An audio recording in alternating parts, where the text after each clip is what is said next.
যে আমরা একটা এখন তো আর নতুন রাজনৈতিক দল করে তার রেজিস্ট্রেশন পাওয়া, তার সব কিছু পাওয়া তো হবে না। ফলে সেই ক্ষেত্রে আমরা একটা মঞ্চ তৈরি করে নির্বাচনের যে সমস্ত বিধি আছে, যে সমস্ত আইন কানুনগুলো আছে, সেই বিধি স্বার্থে আমরা আমাদের একটা কোনো এক মঞ্চে রেজিস্ট্রেশন আছে, সেই মঞ্চের মাধ্যম দিয়ে আমরা নির্বাচন কমিশনকে সিম্বল দিয়ে একটা আবেদন করে 150 সিটে লড়বো। যেমন 1999 সালে এরকমভাবে একটা লড়াই হয়েছিল, সেখানে আমরা একটা সময় সামিল ছিলাম। তাহলে হোসেন গাজী থেকে এত ভয় পাওয়ার তো তাদের কারণ নেই। হ্যাঁ, দল দল গুন্ডা পাঠানোর তো কোনো দরকার নেই। ইতিপূর্বে 3-3বার তাদের হারমাদ্রা এসেছে। এখন সবে মাত্র একবার কয়েকজন ভাইদের ডেকে একটু বলেছি, ইতিপূর্বে 3-3বার হুমকি তাদের, এবং 3বার তাদের লেটিয়ার বাহিনী প্রকাশ্যে আমার সঙ্গে তর্ক বিতর্ক হয়ে গেছে। তারপর বলছে আপনি বললেন এরম 1 লক্ষ ভোটে হারাবে। আমি বললাম হ্যাঁ, আবারও বলছি, এখনও বলছি, অন ক্যামেরায় বলছি, ক্যানিং পূর্বে আমি প্রার্থী হব এবং হারবে জিতবে পরের কথা, আমাদের জোট হবে না হবে পরের কথা। তবে শওকত মোল্লা এবারে ক্যানিং পূর্ব থেকে 1 লক্ষ ভোটে হারবে। সেই ভাড়ার জন্য নির্বাচনে যা যা প্রস্তুতি নেওয়ার সব রকম নিয়ে আগাবো। তবে একটাই কথা পরিষ্কার, এটা কেউ যেন ভুল না ভাবে, ক্যানিং পূর্বেই আমরা থাকছি।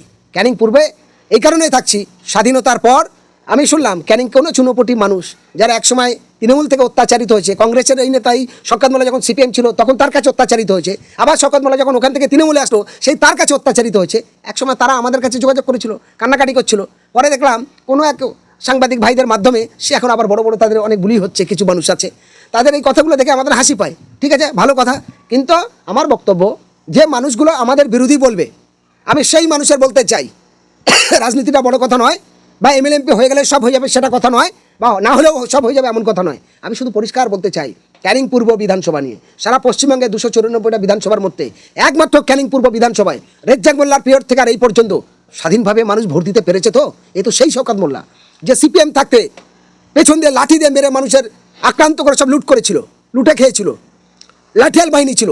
এখন তৃণমূল পিরিয়ডে এসে ভুলে যাবে নাকি মমতা ব্যানার্জিকে বোম মেরেছিল, তাড়া করেছিল, মমতা ব্যানার্জি গাড়ি থেকে নেমে বলেছে কে কে ধর ধর। বিধানসভায় দাঁড়িয়ে মমতা ব্যানার্জি বলেছে তুই শওকত, তুই তো বোম মারিস, জীবন তলে তো বোম মারা হয়। এটা মমতা ব্যানার্জির কথা। মানবাধিকার সংগঠনে আইএসএফ আর তৃণমূলের সংঘর্ষের মধ্যে দিয়ে তারা তদন্ত করে কী পেয়েছে, নটোরাস ক্রিমিনাল হিসাবে তারা ব্যাখ্যা দিয়েছে। কারা? তদন্তকারী সংস্থা। এটা হোসেন গাজীর কথা নয়। তাহলে তারপর ক্যানিং পূর্বে প্রত্যেকটা অঞ্চলে আমার পরিচিত মানুষ আছে, খুব ঘনিষ্ঠ মানুষ আছে, তাদের যা দুঃখ কষ্ট, যা যন্ত্রণা, যা বেদনা, এটাকে ভাবা যায় না। স্বাধীনতার পর 1বার 2বার না 3বার মাত্র ভোট দিয়েছে, বাকি মানুষ ভোট দিতেই পারে না। তা অবাক ব্যাপার, কেন ভোট দিতে পারবে না? কেন মানুষের নিরপেক্ষভাবে তার কথা বলতে পারবে না? কেন বিরোধী দল এজেন্ট দিতে পারবে না? কেন বিরোধী দলে ঝান্টা লাগাতে পারবে না? একটা তৃণমূলের বন্ধুরা এর জবাব দিতে পারবে যারা আজকের ওদের হয়ে কথা বলছে?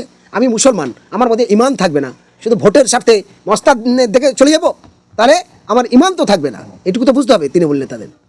সব অঞ্চলের নাম জানি, সময় হলে ওরা নিজেরাই বুঝবে, নিজেরাই দেখবে আছে কি না আছে বুঝতে পারছি। যদি বলছেন যে 15 তারিখ পর্যন্ত আপনারা দেখবেন, আপনি যদি কোনো দল আপনাকে সাথ না দেয় তাহলে আপনি নতুন করে একটা দল তৈরি করবেন, সেই দলে 150 সিট দেবেন। তো এই যে উদ্যোগটা নিয়েছেন, আপনার সঙ্গে আর কারা কারা আছে? আছে অনেকে, সেটা এখন প্রকাশ করছি না, কারণ 15 তারিখের পরে করব। কারণ 10 তারিখ পর্যন্ত বিভিন্ন রাজনৈতিক দলের জোট হওয়ার কথাবার্তা।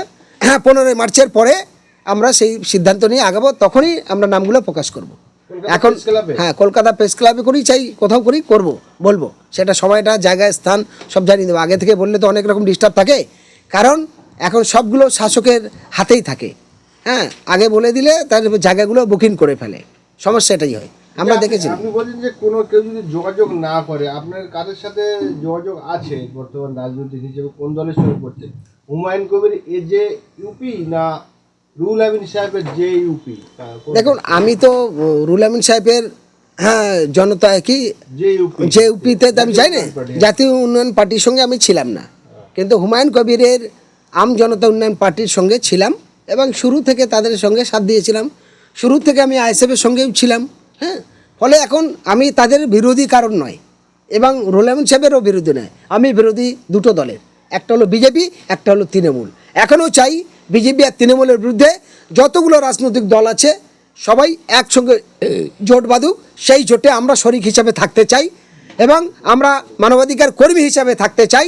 সঠিক সরকার পরিচালনা করে মানুষের সামাজিক কর্মক্ষেত্রে যুক্ত হয়ে মানুষের সামাজিক উন্নয়ন গড়াতে চাই।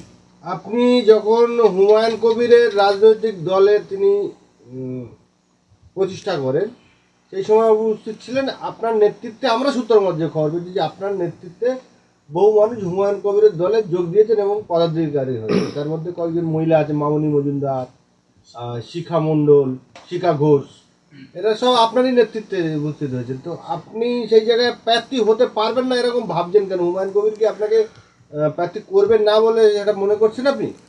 না না, মানে ব্যাপার হচ্ছে এই দলের এখন অনেক কিছু গোলমেলের মধ্যে যেন আমার মনে হচ্ছে, মানে সঠিকটা কিছু বুঝতেই পারছি না। কারণ অনেক দিন হয়ে গেল, এখনও রাজ্য কমিটির একটা মিটিংও হয়নি, এবং সেই অর্থে কে কোথায় দিয়ে কোন পদ পাচ্ছে বা কীরকম কী হচ্ছে সেটা ধোঁয়াশার মধ্যে বাইরে থাকছে বলে আমি বুঝতে পারছি না অ্যাকচুয়ালি কী হচ্ছে। সেই জন্য করে আমরা আমাদের পরিকল্পনা ভাবনা নিয়ে আমরা এগিয়ে যাচ্ছি। না, আপনি তো শুরু থেকে শেষ পর্যন্ত শুরু থেকে ছিলাম, তার এরকম কোনো আশঙ্কা পেয়েছেন? এরকম কোনো আশঙ্কা আমি তার দেখিনি, এবং হুমায়ুন কবিরকে এত সহজ ব্যাপার নয় যে মন্তব্য করেছে সেই মন্তব্যটাকে গুরুত্ব দেওয়ার কোনো জায়গা নেই। কারণ হুমায়ুন কবির যেটা বলে সেই হ্যাকাতে করে সেই জিনিসটা করে দেখায়। কারণ যেখানে প্রশাসন তার পারলো না, যে হুমায়ুন কবিরের বিরুদ্ধে হাইকোর্টে গেল, হাইকোর্টে দুবার পরাজিত হলো, সুপ্রিম কোর্টে গেল, সুপ্রিম কোর্ট থেকে পরাজিত হলো, তাহলে কেউ একজন বিস্ফোরক মন্তব্য করতে পারে? এগুলো বিজেপি তৃণমূলে অনেক চাল থাকে। আপনি বলছেন যে 150 সিটে প্রার্থী দেবেন, সেটা একটা প্রচুর হেওয়া, মানে অ্যামাউন্টের ব্যাপার আছে, মানি খরচার ব্যাপার আছে। রাজনীতি যারা করে সবার খরচা আপনি নেই। বললেন যে বোম মারে, এই একটা যদি বোম মারে আপনার বাড়ি ঘরদের অস্তিত্ব থাকবে, এই ফান্ডগুলো আসবে কোথা থেকে? দেখ রে একটা হাসার মতো গল্প বলে দিল। ব্যাপার হলো নির্বাচনের যে নিয়ম, সেই বিষয়টা হলো সবার একটু জানতে হবে। ফান্ডের ব্যাপার রাজনীতি যারা যারা করবে বা যে প্রার্থী হবে তারা নিশ্চয়ই জানে কিভাবে কি করবে। তবে হ্যাঁ, আমরা তৃণমূলের মতো টাকা দিয়ে কিনবো না, তৃণমূলের মতো বিজেপির মতো অস্ত্রশস্ত্র ব্যবহার করব না। অসামাজিক কার্যকলাপ থেকে দূরে সরে তার বিকল্প শান্তি শৃঙ্খলা বজায় রেখে মানুষের ভাব ভালোবাসার জন্য আগাবো। তাহলে মানুষ যদি বোঝে, সঠিকটা গ্রহণ করে, তাহলে নিশ্চয়ই এগিয়ে যাবো, নিশ্চয়ই সেভাবে আমাদের সাহায্য পাবো।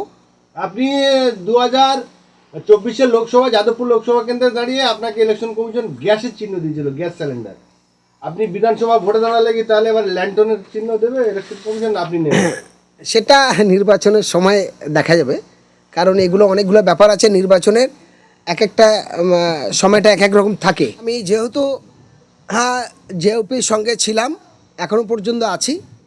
আমাদের বক্তব্য, আমার আরেকটা বক্তব্য ছিল শুরু থেকে, যদি আমার ক্যানিং পূর্বে আমাকে কেউ টিকিট না দেয় তাহলে আমি ক্যানিং পূর্ব থেকে নির্দলে প্রার্থী হব। তখনও বলেছিলাম, এখনও বলছি, ভবিষ্যতে বলবো। আমরা 15 তারিখ পর্যন্ত অপেক্ষা করব, তারপর প্রচারে নামবো। অলরেডি আমি প্রস্তুতি নিয়ে নিয়েছি। আমি কিভাবে লিফলেট ছাপবো, কিভাবে প্রচার করব, কোথা থেকে শুরু করব, কেমনভাবে প্রচার করব, আপনাদের সব জানাবো। এবং ক্যানিং পূর্ব থেকে আমি সরে আসছি না, ক্যানিং পূর্বে নিশ্চিত আমি লড়াই করব। আর যদি আমাদের সঙ্গে জোটের জায়গা সবাই এক জায়গায় আসে তো ভালো, যদি না হয় তাহলে পশ্চিমবঙ্গের মধ্যে আমি বিকল্প একটি মঞ্চের নাম বলে দেবো, এখন বলছি না। সেই ক্ষেত্রে 150 সিটে, পশ্চিমবঙ্গে বিধানসভা 150 সিটে আমরা প্রার্থী দিয়ে এগিয়ে যাব। যে মানুষগুলো আমাদের বিরোধী বলবে, আমি সেই মানুষের বলতে চাই, রাজনীতিটা বড় কথা নয়, বা এমএলএমপি হয়ে গেলে সব হয়ে যাবে সেটা কথা নয়, বা না হলেও সব হয়ে যাবে এমন কথা নয়। আমি শুধু পরিষ্কার বলতে চাই, ক্যানিং পূর্ব বিধানসভা নিয়ে সারা পশ্চিমবঙ্গে 294টা বিধানসভার মধ্যে একমাত্র ক্যানিং পূর্ব বিধানসভায় রেজ্জাক মোল্লার পিরিয়ড থেকে আর এই পর্যন্ত স্বাধীনভাবে মানুষ ভোট দিতে পেরেছে। তো এ তো সেই শওকত মোল্লা, যে সিপিএম থাকতে পেছন দিয়ে লাঠি দিয়ে মেরে মানুষের আক্রান্ত করে সব লুট করেছিল, লুটে খেয়েছিল, লাঠিয়াল বাহিনী ছিল। এখন তৃণমূল পিরিয়ডে এসে ভুলে যাবে নাকি মমতা ব্যানার্জিকে বোম মেরেছিল, তাড়া করেছিল? মমতা ব্যানার্জি গাড়ি থেকে নেমে বলেছে, কে কে ধর ধর। বিধানসভায় দাঁড়িয়ে মমতা ব্যানার্জি বলেছে, তুই শওকত, তুই তো বোম মারিস, জীবনতলে তো বোম মারা হয়। এটা মমতা ব্যানার্জির কথা।